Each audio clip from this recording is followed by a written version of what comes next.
The NFL draft is quickly approaching, and if you've been paying attention this offseason, this is a very loaded running back class. Today, we're going to talk about 10 NFL running backs that could have their fantasy football value nuked post NFL draft. James Cook of the Buffalo Bills is going to be the first running back we talk about today. And if you've paid attention to the Buffalo Bills this offseason, James Cook and the Buffalo Bills are kind of at a standstill in terms of contract negotiations.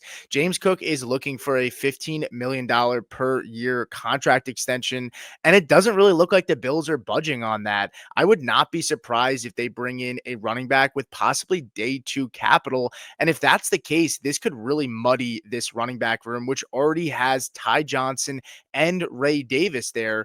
James Cook last year had under 50% of the snap share, which was 35th among total running backs at 49.2%. He's currently being drafted on Fast Draft at 31.6 in terms of his total ADP.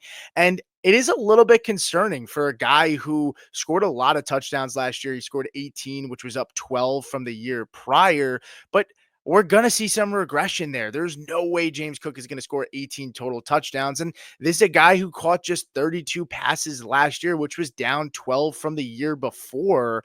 We're really banking on him scoring and getting into the end zone or possibly catching more passes, but it's a crowded running back room. And I wouldn't be surprised if this team brings in another running back to hedge on the possibility that they don't get a deal done with James Cook. So I would be nervous, and James Cook is definitely somebody who could be nuked if they bring in another running back via the NFL draft. Joe Mixon is going to turn 29 before the season starts. He was banged up a little bit last year, missed 3 games in 2024, and when you look at his contract, this team would only take a $2 million cap hit if they moved on from him before the 2026 season, meaning this would be his last year with the team. With such a rich rookie running back class, it would make a lot of sense for this team to dip into that market, given the fact that Joe Mixon is getting up there in age and they have a way and an out to get out of his contract. This is a guy who saw 63% of the snap share, which was good enough for 14th in the NFL last year. But the team overall ranked 22nd in plays per game, right? So if there's a possibility that they bring somebody else in and that snap share drops even just to 50%, they're not playing at a high pace. 22nd in plays per game is not a lot. His role could shrink with competition, and there's at risk of touches being siphoned to another player who could spell him if they're trying to go a little bit younger at the position. Joe Mixon is a guy to watch before and after the NFL draft here to see if they do bring in competition, which I think is highly likely. I would definitely be nervous if I'm holding Joe Mixon in dynasty formats. And he's somebody I would definitely take a look at as a possibility to get nuked past this NFL draft. Tyrone Tracy, running back for the New York Giants, will be my third guy on this list. Look, if you drafted Tyrone Tracy, especially in dynasty rookie formats last year, you felt pretty good about the return that you got. This is a guy who was going mid to late round 3, possibly even later, depending on your league. And look, he gave us some solid production. He had 10.6 points per game, which is not bad for a rookie running back, but he only had 4 goal line touches. And right now, his ADP in Fast Draft is 54. And this is a guy who needs pass game to, pretty much produce for fantasy football. He's not getting much touches at the goal line. Now, keeping in mind that the New York Giants offense was pretty bad last year. So that's also somewhat of the reason as to why he didn't get as many touches in the red zone, especially at the goal line. But Tyrone Tracy, there's not much invested in this room. He was a 5th round pick, and this team saw the loss of Saquon Barkley and how much it meant to their offense with having such a downgrade at the running back position with such a rich class. I think this team is in a win now mode, and bringing in a running back that could make an impact and help stabilize this offense would be a good move for the New York Giants. And I would not be surprised if they bring in some solid competition because, again, they did not invest much in Tyrone Tracy. And behind Tyrone Tracy, they have Devin Singletary and Eric Gray. That is not much competition wise. Don't be surprised if the New York Giants bring in a running back in this class. The next player or players we're going to talk about is Travis Etienne and Tank Bigsby, which is the current running back room of the Jacksonville Jaguars.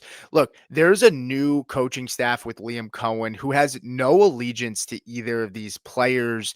They did not draft either of these guys. They have no ties to them. And so it would not surprise me if this team goes out and look, they have a top 5 draft pick. Ashton Genty is projected very high to go inside the top 10 and even inside the top 5, right? And so there's a strong possibility that they could shock us and draft a guy like Ashton Genty. But even if it's not Ashton Genty, this team could bring in another running back. When you look at these two guys, it was a pretty split backfield. Travis Etienne last year had a career low of 3.8 yards per carry. His receptions dropped by 19, and he had 8.7 points per game, which was good enough for RB 37. Look, Tank Bigsby, a lot more people are higher on him. It's the newer name. It's the fresher name. It's the guy that produced a little bit better last year. Tank Bigsby was more efficient, 4.6 yards per carry, but still just 8.1 fantasy points per game.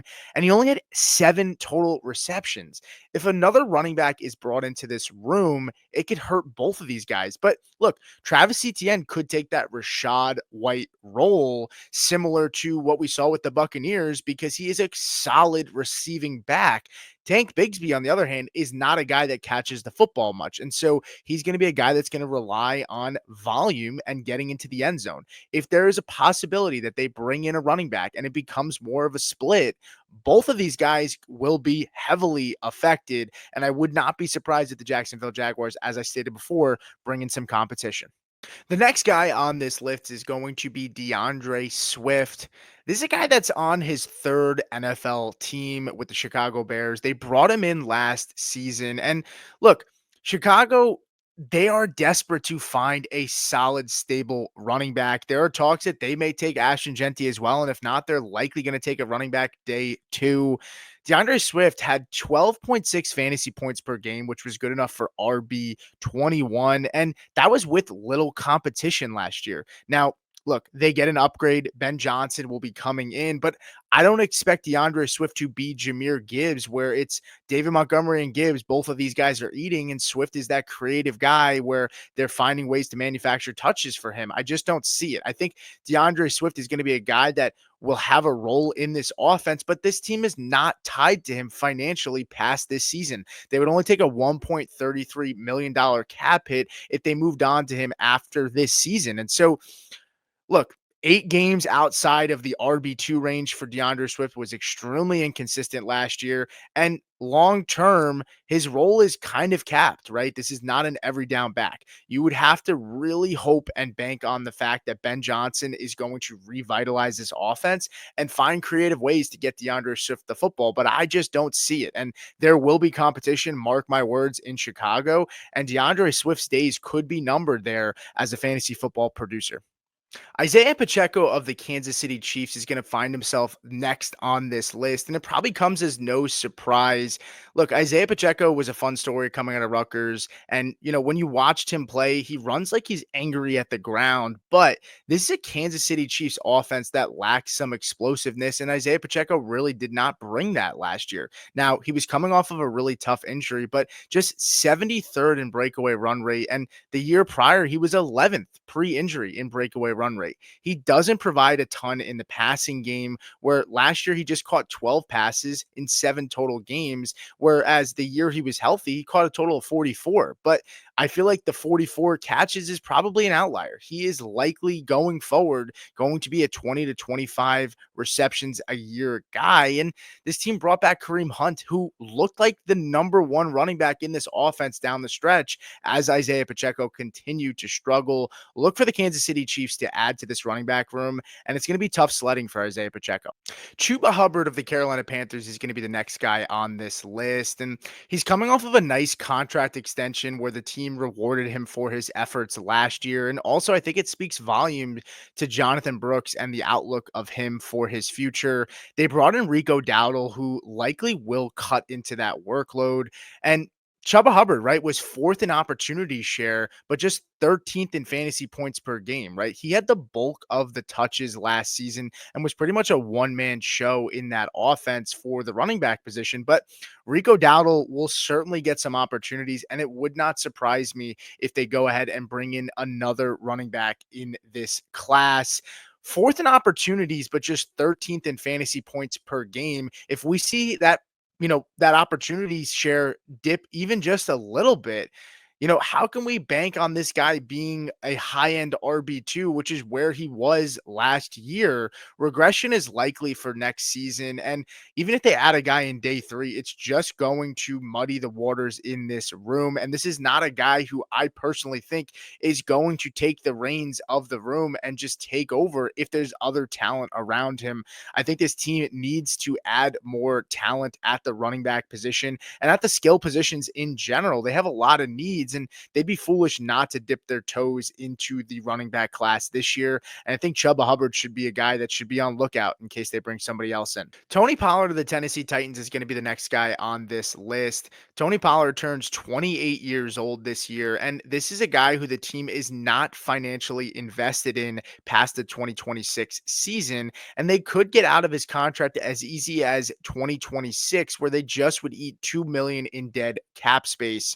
This is a team in the Tennessee Titans who is looking to get young, they're looking to rebuild, and they have the number 1 draft pick. They could easily land a really good running back in day 2. They hosted Cam Scadaboo out of Arizona, and it would not surprise me if they add to this room. I know they have Tajay Spears there, but again, this is a really good class, and this is a team that's trying to get younger and add pieces to that offense, who is likely going to draft Cam Ward number 1 overall. When we look at Tony Pollard last season, 12.5 points per game was good for RB22, despite being 9th in opportunity share, right? He's splitting some time with Tajay Spears. And look, this is a guy who had just 7 top 20 finishes.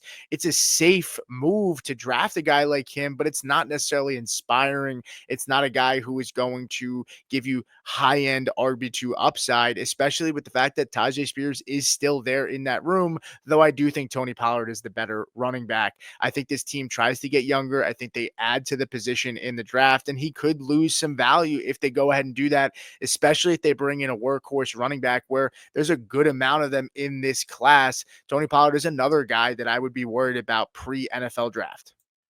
Brian Robinson of the Washington Commanders is going to be the next guy on this list. A guy that struggled to stay healthy, missing a total of 5 games over the last 2 seasons. And look, he even gutted it out through a knee injury last year. But look, there was a lot of games where we were really frustrated with Brian Robinson, where he didn't get a full workload. He was splitting with the other running backs in the room, including Austin Eckler. And look, Jaden Daniels was taking a lot of rushing opportunities away from him as well. There's a guy who was 26th in opportunity share and 20th in red zone touches.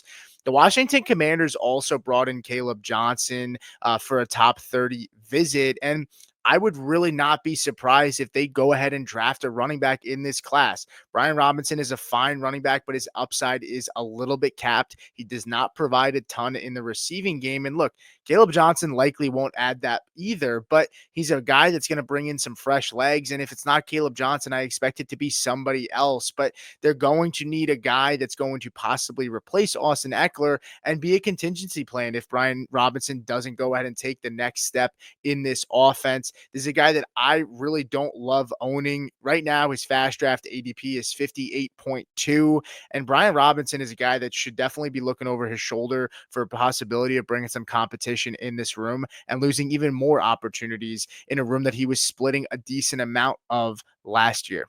Now, my final guy on this list is the guy that I am likely the most worried about.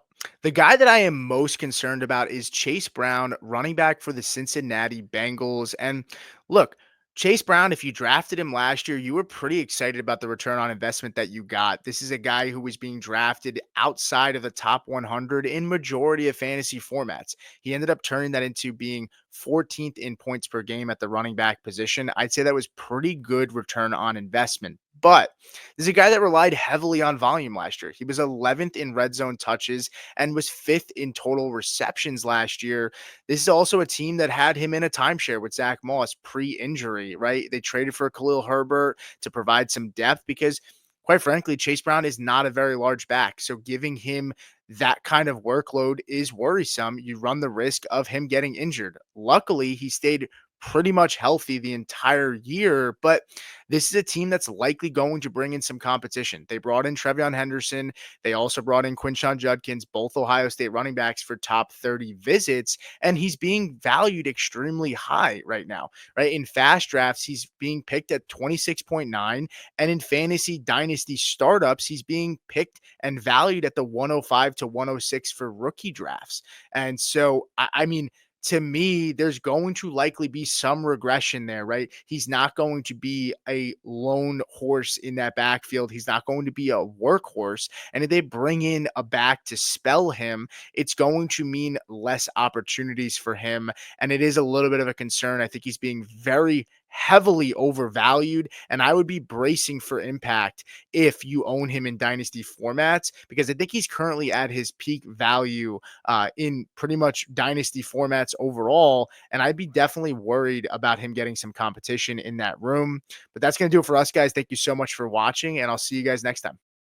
Hey, I want to take a moment to thank you for tuning in. It's important to me that all of our media be free. This is only possible because of you allowing a true independent sports media enterprise to thrive unlike any other in the business. So please subscribe to the All In Package to continue to make all of this possible, to ensure that all of our stats, information, data, content is available to you, especially you, the people that get the site and get the show.